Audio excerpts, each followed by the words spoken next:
ఎప్పుడైతే ఒక దైవ సేవకుడు కానీ సేవకురాలు కానీ స్వార్థం లేకుండా దేవుని సేవ కంకణం కట్టుకొని ధైర్యంగా నిలబడి వాళ్ళ ప్రాణాలు లెక్క చేయకుండా సాక్షిగా కావడానికి కూడా సిద్ధంగా ఉంటారు, వాళ్ళు తప్పకుండా ప్రజల హృదయాల్లో చోటు చేసుకుంటారు. మరవలేము అలాంటి వారిని. అందుకే నేను చెప్పినాను, the best thing that you can do to a God servant is pray for their safety. వాళ్ళు బ్రతికున్నప్పుడు మీకు విలువ తెలియదు, ఆ దీపం ఆరిపోయిన తర్వాత మీకు విలువ తెలుస్తుంది.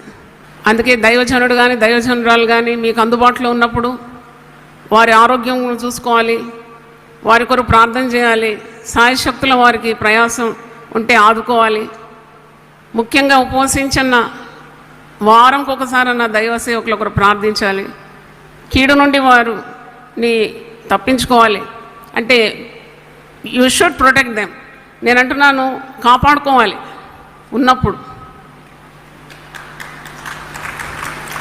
వారు ఒకవేళ ఒంటరిగా ప్రయాణం చేస్తే మీరు అనాలి, ఒంటరిగా ప్రయాణం చేయడానికి వీల్లేదనాలి. ఎందుకంటే మీరు పోతే మా దీపము ఆరిపోతుంది, మేము వస్తాం మీతో, డోంట్ గో అలోన్ అని ఇద్దరు ముగ్గురు వెంబడి వెళ్ళాలి. ఆ బాధ్యత మీకు లేదా? ఎక్కడ పోతే పోని మాకేంటి, ఏం తింటే తినని మాకేంటి, ఉంటే ఏంటి లేకుంటే ఏంటి, ఆరోగ్యం ఉంటే ఏంటి లేకుంటే ఏంటి, ఒకరు పోతే ఇంకొకరు వస్తారనే మనస్తత్వం చాలా తప్పు. ప్రతి మందకు ఒక కాపరిని దేవుడు పెట్టినాడు.